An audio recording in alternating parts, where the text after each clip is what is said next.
They are banning Ripple's institutional deals for all time. That was the dramatic cry echoing through countless social media feeds, setting off a storm of panic among XRP holders who feared the worst for one of the most influential blockchain enterprises on the planet. But is that really the end of the story? Or is there a deeper tale hidden behind these headlines that few have dared to uncover? Today, we are going to dive headlong into the labyrinth of legal battles and last-minute retrenchments that have defined Ripple's fate in its showdown with the United States Securities and Exchange Commission. Prepare yourself, because this saga involves high-stakes courtroom drama, billion-dollar consequences, and a future for cryptocurrency regulation that could reshape an entire industry. This is the story of Ripple's permanent injunction on institutional sales, a phrase that rattled spine after spine across the cryptosphere. The big question is, does this injunction truly bind Ripple's hands moving forward, or is it merely a specific reference to a slice of past conduct? In this video, we will shed light on the clarifications provided by legal expert Fred Rispoli, examine the precarious settlement proposals involved in Ripple's final ruling, and peer into the climate of the crypto landscape under changing leadership at the Securities and Exchange Commission. So, buckle in, because we are going to explore how a single day in court can send ripples, pun intended, across global markets. In this episode, we dive deep.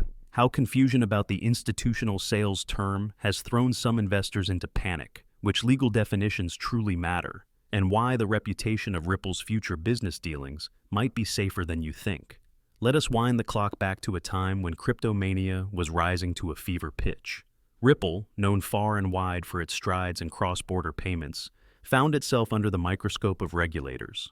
According to documents that have surfaced, the seeds of the conflict were sown in those early days, set to bloom years later as part of a major lawsuit. The charge? That Ripple's sales of XRP to institutional market participants, banks, financial institutions, and other large investors, crossed a line, effectively turning these sales into unregistered securities offerings. The question was always complicated. Are these utility tokens, or are they, in essence, investment contracts that require compliance with federal securities laws?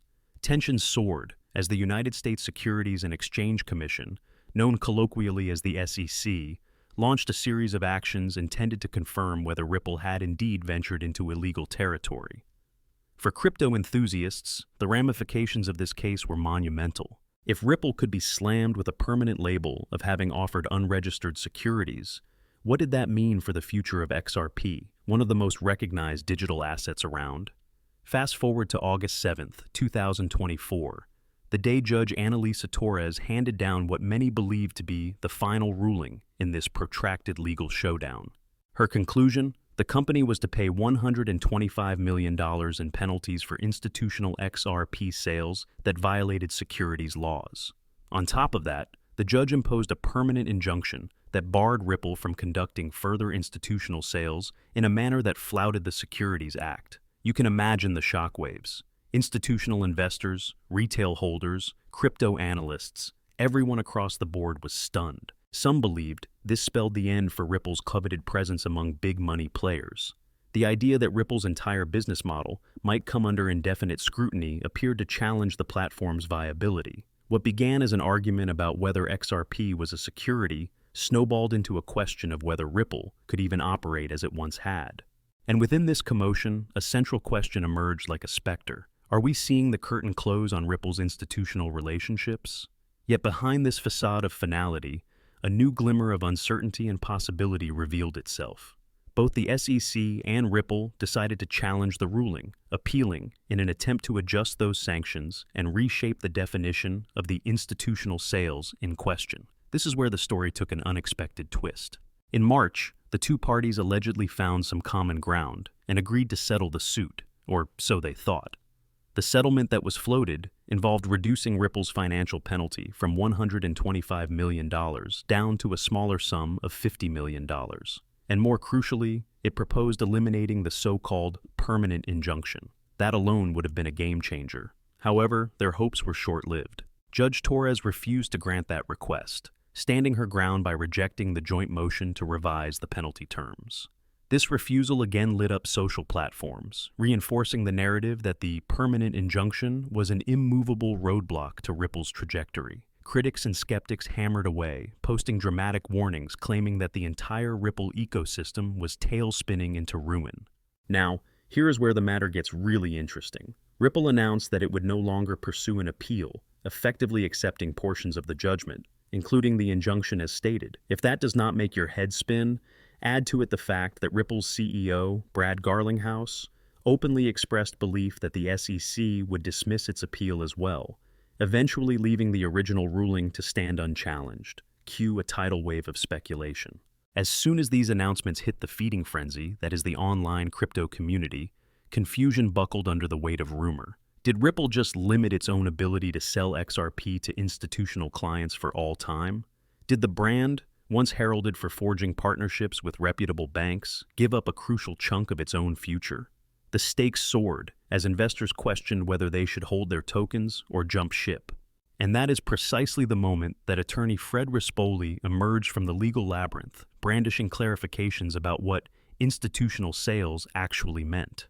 According to Rispoli, these words are carefully defined terms that refer strictly to prior Ripple activity, specifically from the earliest days of XRP distribution up to about 2018. They do not apply to every single transaction going forward, so we can pause for a breath of relief.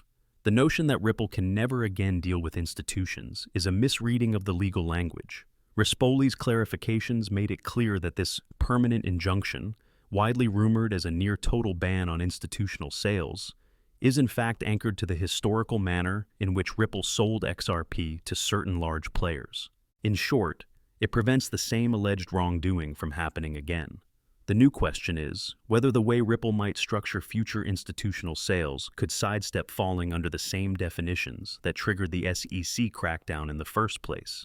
It is easy to see how the confusion arose. Court cases are loaded with technical jargon, references to prior conduct, and carefully tailored definitions. The phrase ban on institutional sales can act like a spark in a tinderbox when read without the legal disclaimers. All it takes is a few sensational posts on social media, and you have a fast-spreading rumor that threatens to overshadow the actual facts. Let us take a step back and consider how this thorny legal environment came to be. Ripple, from its inception, touted XRP as a utility token designed to facilitate near-instant cross-border transactions. Large institutional investors naturally keyed into possible benefits. Partnerships with major financial institutions gave the token a certain sense of legitimacy in the eyes of some mainstream analysts. But the pivot from exploring those use cases to actually selling XRP in ways that might appear to promise returns gave the SEC a prime opportunity to step in. We can glean important lessons from this. For companies navigating the crypto space, drawing the line between a token's utility function and its potential classification as a security can be akin to walking a tightrope in a roaring storm.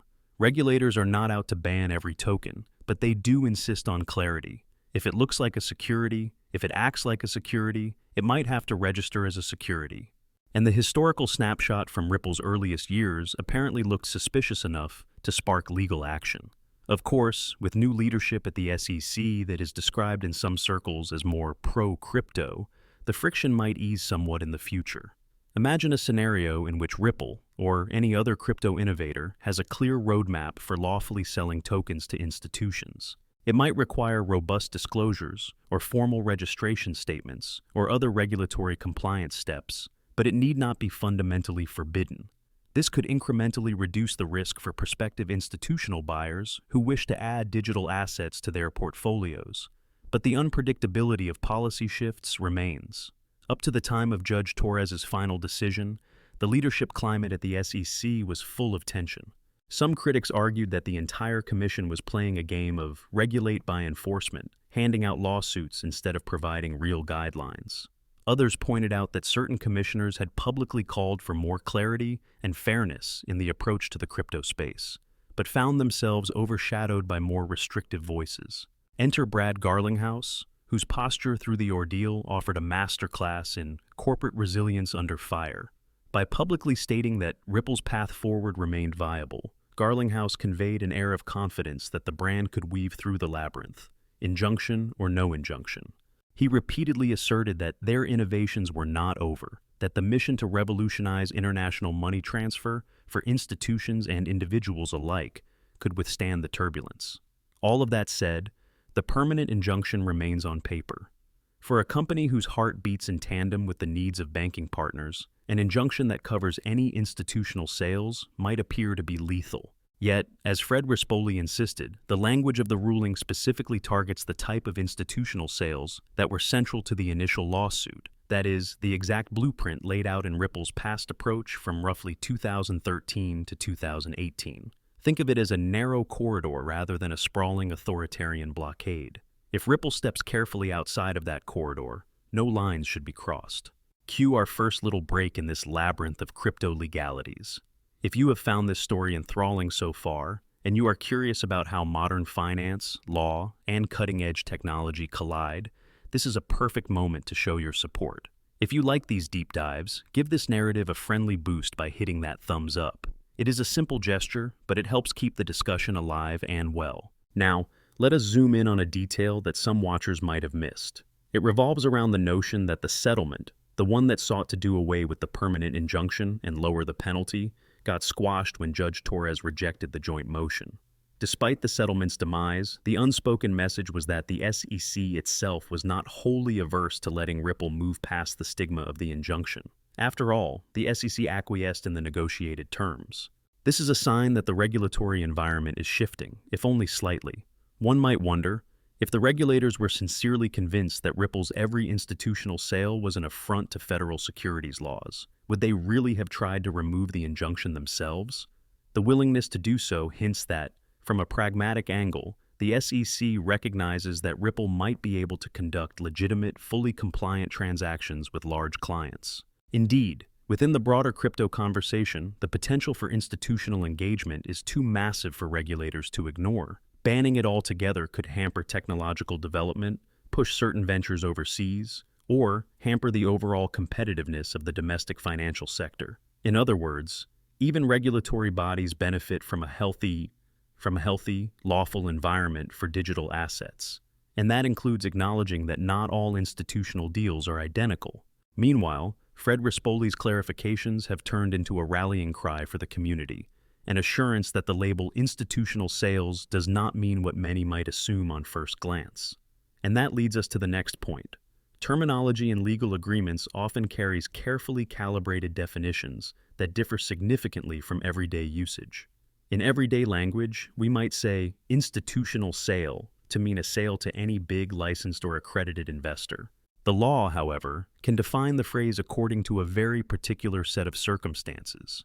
So, when we see the words institutional sales in a court order, we need to recall that the phrase likely references the exact conduct under scrutiny in the case. Let us not forget that the cryptosphere thrives on media coverage. The presence of a permanent ban narrative sets ablaze a feeding frenzy, but in reality, the effect might be narrower. Oddly, we have seen real examples of how the social media rumor mill can overshadow the nuance. People read one line about an injunction, jump to the conclusion that Ripple can never again legally deal with big-time players, and the conversation quickly spirals into doomsday predictions. Legally speaking, though, the injunction is more about ensuring that Ripple does not replicate a specific blueprint for token distribution that previously raised flags. And so, with a measure of dramatic irony, we see big news outlets picking up the alarmist angle, while the more nuanced truth slowly filters out through threads from the legally trained corners of the crypto space. This saga underscores the continuing friction between old-school legal frameworks and the new, fluid world of digital assets. We might not see an immediate union, but we are inching forward. Every high-profile lawsuit, from Ripple's to other crypto players, sets new precedents, clarifies existing rules, and helps define how future companies can build compliance from the ground up. At this juncture, let us talk about the $50 million. That is the sum that Ripple could have paid instead of the $125 million originally imposed had the settlement cleared. The difference is enormous, but it is more than just saving money. It was also about removing that dreaded permanent injunction and forging a path to openly conduct new institutional business. Judge Torres, however, decided not to sign off on it. As a result, Ripple's top brass, including Garlinghouse, made the strategic decision to dismiss their own appeal, anticipating that the SEC might do the same. Why would Ripple choose to walk away from the idea of an appeal if that meant the injunction remained? One might surmise that continuing the appeal process would prolong uncertainty, overshadow business operations, and impose ongoing legal fees. Perhaps the company saw the writing on the wall, that the permanent injunction, in practice, was a narrower issue than mainstream coverage made it out to be. Their risk analysis might have indicated that stepping away from the fight, even if it left the formal injunction in place, could be less costly in the long run, especially if there was confidence that future sales would not collide with the earlier legal definitions. Now, take a closer look at this from an investor's vantage point. Wait a minute, you might think. If the injunction still stands, is not that a huge problem for Ripple's relationship with banks? The short answer? Probably not, because Rispoli's clarifications and the proposed settlement's initial spirit revealed that the biggest question was about the historical form of those sales. Under new compliance guidelines, and with a broader acceptance for crypto at the regulatory table, Ripple can structure deals to comply with the appropriate frameworks. This is not to say the company is entirely off the hook. Any company with a major presence in crypto and a massive market capitalization behind its token continues to walk a cautious line. And if leadership at the SEC or in Congress shifts once more, we could yet see more rigid stances.